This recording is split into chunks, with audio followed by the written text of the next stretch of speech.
Hello friends, welcome to RK tutorial.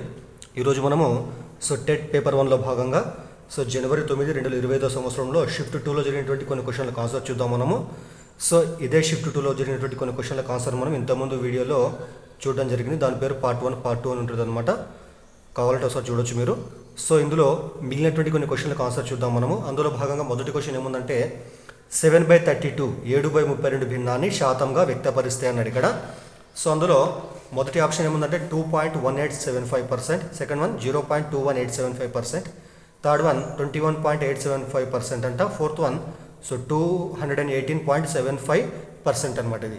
దీన్ని మనము భిన్నాన్ని శాతంగా మార్చాలి. ఎప్పుడైనా గుర్తుపెట్టుకోండి, ఏదైనా విలువను మనము శాతంగా మార్చాలంటే దాన్ని మనము 100 చేత గుణించాలన్నమాట. మరి ఇచ్చిన భిన్నం ఏముంది ఇక్కడ 7/32 కాబట్టి దాన్ని ఏం చేస్తామంటే మనము 7/32 ఇంటూ 100 అనమాట. 7/32 ఇంటూ 100. 7/32 ఇంటూ 100 అనమాట. దీని క్యాస్ ఇక్కడ మనం వీటిని కొంచెం సూక్ష్మీకరణ చేస్తే 4 అంకం తీసుకుందాం మనము. 4 అంగుల్ 32, తర్వాత 4 25లో పోతుంది. ఇక్కడ ఏమొచ్చింది, ఇక్కడ 7 × 25/8 వచ్చింది. మనకు వచ్చే విలువ ఏంటంటే 175/8 వచ్చింది అనమాట. ఇది కూడా భిన్నం వచ్చింది ఇక్కడ. దీని ఏం చేస్తాం మనం ఇచ్చినటువంటి ఆప్షన్లలో మార్చాలంటే 11ని హారంతో భాగించుకుందాం మనము. ఇక్కడ భాగితం చూడండి ఇక్కడ. 8 చేత 175ని భాగిస్తే 8 రెంట్ల 16 వస్తుంది. ఇక్కడ 1 5.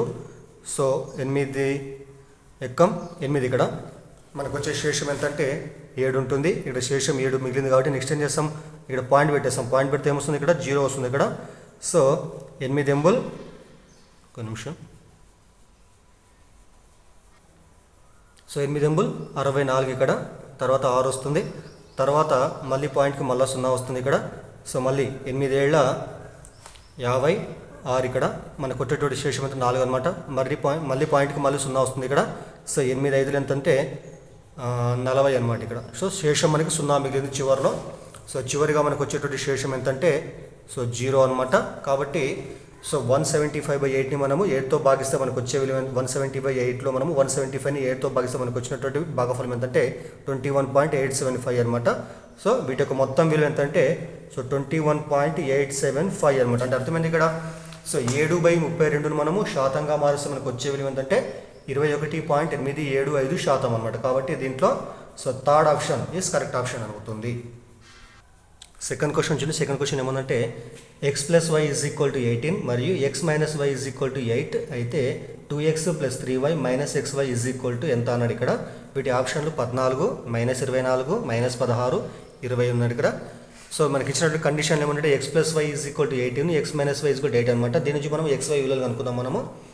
ఫస్ట్ x + y = 18, తర్వాత x - y = 8. రెండు కలిపితే మనకి ఏమొస్తుంది, ఇక్కడ x + x అయితే 2x అవుతుంది. ఇక్కడ +x - x రెండు కూడా క్యాన్సిల్ అయిపోతాయి.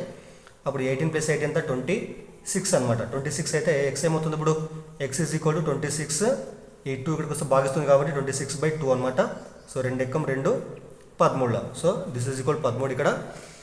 మనకు వచ్చిన విలువ ఏముంది ఇక్కడ x = 13. మరి x = 13 అయితే ఇచ్చిన ఫస్ట్ కండిషన్ ఏముంది, x + y 18 కాబట్టి x + y = 18 అయితే x అంటే 13 కాబట్టి 13 + y = 18 అయితే y ఎంత, y = 18.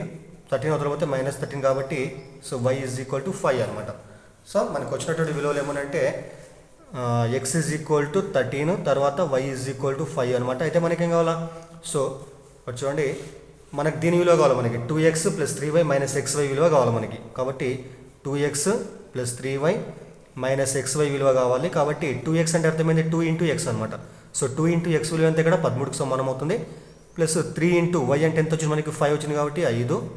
తర్వాత x × y అనమాట. x × y కాబట్టి 13 ఎంతంటే y అంటే 5 కాబట్టి 5 అనమాట ఇక్కడ. తర్వాత 13 రెంట్ల 26 ప్లస్ 5 ముళ్ళ 15 మైనస్ 13 ఎంత, ఇక్కడ 13 5ల 65. వీటి విలువ ఎంత వస్తుంది, ఇక్కడ 41 - 65.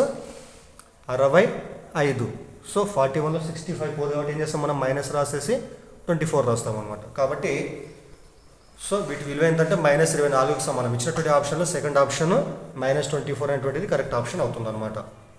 మూడో క్వశ్చన్ చూడండి. మూడో క్వశ్చన్ ఏమందంటే త్రిభుజం ఏబీసీ వైశాల్యం 24 చదరపు సెంటీమీటర్లు అంట, మరియు ఎత్తు ఎంత ఉంది, ఇక్కడ AD = 4 సెంటీమీటర్లు. అయితే దాని భూమి BC యొక్క విలువ సెంటీమీటర్లలో ఎంత అన్నాడు. ఆప్షన్ ఏమనంటే ఫస్ట్ ఆప్షన్ 8, సెకండ్ ఆప్షన్ 16, మూడో ఆప్షన్ 20, నాలుగో ఆప్షన్ 12 అనమాట. సో మొదటగా మనం పటం తీసుకుందాము. త్రిభుజం ఏబిసి అంట. ఇక్కడ ఏ, ఇక్కడ బి, ఇక్కడ సి అనమాట. దీని ఎత్తు అంటే ఇక్కడ ఏడి అనమాట. ఏ నుండి సో దాని ఎదుటి భుజానికి మనం గీచేటప్పుడు లంబమే దానికి ఎత్తు అవుతుంది అనమాట. దీన్ని మనం డి అనుకుందాం మనము. సో ఏడి అనమాట. ఏడి అంటే మనకి ఎంత ఇచ్చాను చెప్పండి, ఇక్కడ 4 సెంటీమీటర్స్ అనమాట. ఇది 4 సెంటీమీటర్స్. తర్వాత భూమి బీసీ అంటే ఇదే కదా, దీని ఒక పొడవు ఎంత చెప్పండి ఇక్కడ. సో ఇది కనుక్కోవాలి మనం, ఇది ఎంత అన్నాడు ఇక్కడ. సో ఇది 4 సెంటీమీటర్స్ అనమాట. అయితే మీకు తెలుసు ఆల్రెడీ త్రిభుజ వైశాల్యము ఫార్ములా ఏం చెప్పండి. త్రిభుజ వైశాల్యం a is equal to so half into b into h. Half అంటే అర్థం ఇక్కడ సగం, ఇక్కడ బి అంటే భూమి అనమాట, హెచ్ అంటే ఎత్తు అనమాట. కాబట్టి 1/2 ఇంటూ బి ఇంటూ హెచ్ అవుతుంది. So this is equal. అయితే చూడండి ఇక్కడ మనకి ఇచ్చినటువంటి క్వశ్చన్లో ఏముంది, ఇక్కడ త్రిభుజ వైశాల్యం ఎంత 24 చదరపు సెంటీమీటర్లు అంటే. కాబట్టి ఏ అంటే ఎంత సమానం ఇక్కడ 24 అనమాట చదరపు సెంటీమీటర్లు. హాఫ్ ఇంటూ మరి భూమి బీసీనే కదా, ఇక్కడ భూమి అంటే బీసీ మనకి ఇవ్వలే కాబట్టి ఎట్లా రాస్తుంది ఇక్కడ బీసీ ఈజ్ ఈక్వల్. హెచ్ అంటే ఎంత కూడా మనకి ఏడికి సమానం. ఎంత సమానం అది 4కి సమానం అవుతుంది. నెక్స్ట్ వీటిని ఎల్హెచ్ఎస్ ఆర్హెచ్ఎస్లో ఫస్ట్ ఎల్హెచ్ఎస్లో 2, 4 క్యాన్సల్ చేద్దాం మనం, 2 ఎక్కం. సో 2 అనమాట. So 2 into BC is equal ఎంత ఇక్కడ 24 అనమాట. సో తిప్పి రాసిన 2 into 24 is equal to 2 into BC is equal 24 అనమాట. బీసీ ఇట్టే పెట్టేస్తే 2 అవతల పోతే ఏం చేస్తుంది, భాగిస్తుంది కాబట్టి. సో 24/2, 2 ఎక్కం 2 ఒకట్ల 2 ఎంతంటే 12 అనమాట. సో బీసీ విలువ ఎంతంటే 12కి సమానము. కాబట్టి ఇచ్చినటువంటి ఆప్షన్లలో 4th ఆప్షన్ అనేటువంటిది కరెక్ట్ ఆన్సర్ అవుతుంది. సో తర్వాత 4th క్వశ్చన్ చూడండి. 4th చాలా ఈజీ క్వశ్చన్ చూడండి. ఇది ఏదైనా పూర్ణ సంఖ్య ఏకు సో క్రింది వాటిలో ఏది సత్యం అన్నాడు. సో ఏదైనా ఒక పూర్ణ సంఖ్య ఏకు క్రింది వాటిలో ఏది సత్యం అంట. ఫస్ట్ ఏముంది, a+1 ఈజ్ ఈక్వల్ టు ఏ అంట. సో ఏదైనా ఒక పూర్ణ సంఖ్యకి మనం 1 కలిపితే అదే సంఖ్య రాదు. ఫర్ ఎగ్జాంపుల్ ఏ అంటే మనము 5 తీసుకుందాం. మనం ఏ ఈజ్ ఈక్వల్ టు 5 అనుకుంటే ఇక్కడ ఏమిచ్చింది, ఇక్కడ 5+1 కావాలి మనకి. 5+1 ఈజ్ ఈక్వల్ టు 5 కాదు దీని ప్రకారం తీసుకుంటే. కాబట్టి ఫస్ట్ ఇది రాంగ్. సెకండ్ ఏముంది, a into 0. So 5 into 0 is equal to యాక్చువల్గా 0 వస్తుంది మనకి, కానీ మనకి ఏమిచ్చింది ఇక్కడ ఏ ఇచ్చింది ఇక్కడ. కాబట్టి ఇది కూడా సత్యము కాదు. తర్వాత a-1. సో అదేవిధంగా ఏ అంటే 5 అంటే 5-1 ఈజ్ ఈక్వల్ టు అది కూడా ఏ కాదు, అంటే 5 కాదనమాట. ఎందుకంటే 5-1 అనేటువంటిది మనకి 4కి సమానం అవుతుంది, కానీ 5 రావాలంట. కాబట్టి ఇది కూడా తప్పు అనమాట. తర్వాత so a/1 is equal to ఏకి సమానం అంట. చూద్దాం ఇక్కడ మనం 5/1 అంటే అర్థమైంది 5ని 1తో భాగించాలి, అంటే 5/1 రాసుకుంటాం మనం. 5/1 ఈజ్ ఈక్వల్ ఎప్పుడు కూడా 5 అవుతుంది. అంటే హారంలో 1 ఉంటే వాటి విలువ ఎప్పుడు కూడా 5 విలువ ఎంతైతే ఉంటుందో దానికి సమానం అవుతుంది అనమాట. కాబట్టి 5/1 is equal to 5, 5/1 is equal 5 కాబట్టి 4వ ఆప్షన్ కరెక్ట్ ఆన్సర్ అవుతుందన్నమాట.